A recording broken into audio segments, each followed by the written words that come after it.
Let's continue this conversation with Jamil Jaffer of the National Security Institute. Jamil, welcome to the program and Happy New Year to you. This country faces a lot of national security issues across several dimensions. Where does Nippon Steel taking over U.S. Steel rank? Well, at least as it goes to foreign investment in the United States, it's probably in the top 3 or 4 issues being addressed currently by the U.S. government. Obviously, you got the effort to ban TikTok going on or enforce the divestment of that. That's a huge issue in the foreign investment in the U.S. Arena. U.S. Steel is right up there with that. The number 3 U.S. steel producer, top 30 in the world, being taken over by one of the top 5 steel companies, or an attempt to take over by one of the top 5 steel companies in the globe. A big issue, and a big issue for unions. Labor jobs as well for a president who lost his election, but it's facing the same problems from the incoming president, Donald Trump. Begs the question, Jamil, we're meant to have a process.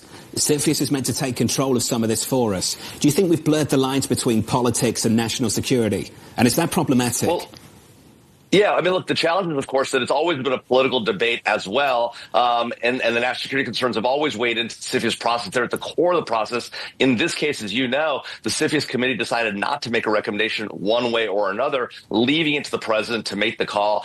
We've known about his opposition from a political perspective for a long time. The decision has ultimately been laid out in national security terms, again, because it's the 3rd largest U.S. steelmaker after Nucor and Cleveland-Cliffs. So now the question is, can they find a U.S. substitute or a different purchaser? That's going to be a hard one. Cleveland-Cliffs made an offer in 2023. There's a bidding war. Nippon won that bid. So will Cleveland-Cliffs come back in? We'll see. Jamil, there's a larger question here about who the allies of the United States are.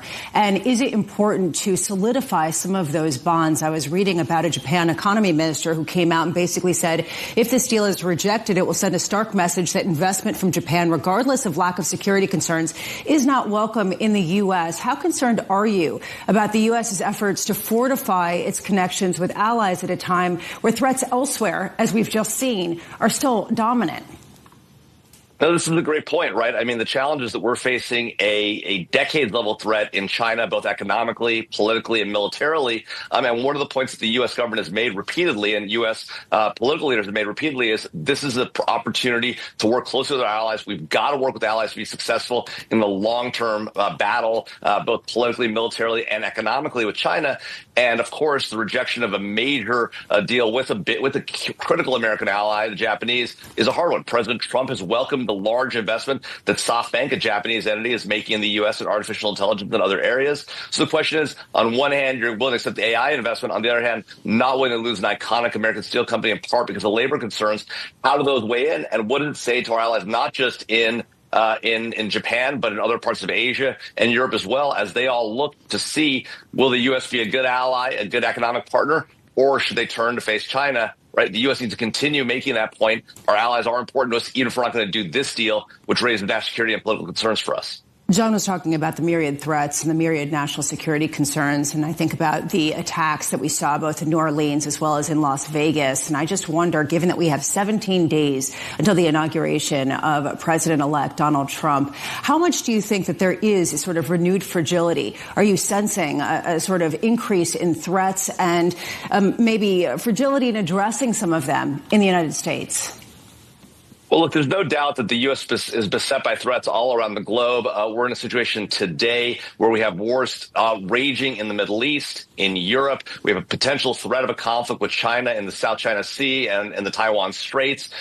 We've got the threat of doubt that the overweening threat of terrorism that's long been present, now back on our shores in a horrific fashion, with 14 dead in New Orleans, 7 injured in Las Vegas, and the potential threat for terrorism ongoing.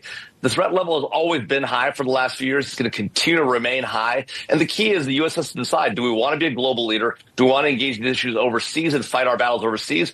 Or are we willing to sort of step back, as both President Biden and President Trump have indicated, with the fear that if we step back, those threats might end up on our shores. We've seen the story before. The U.S. is best placed when we lean forward, are a strong ally to our friends and a strong adversary to our enemies overseas and not here at home. Jamil, appreciate your time. No doubt we'll catch up again soon.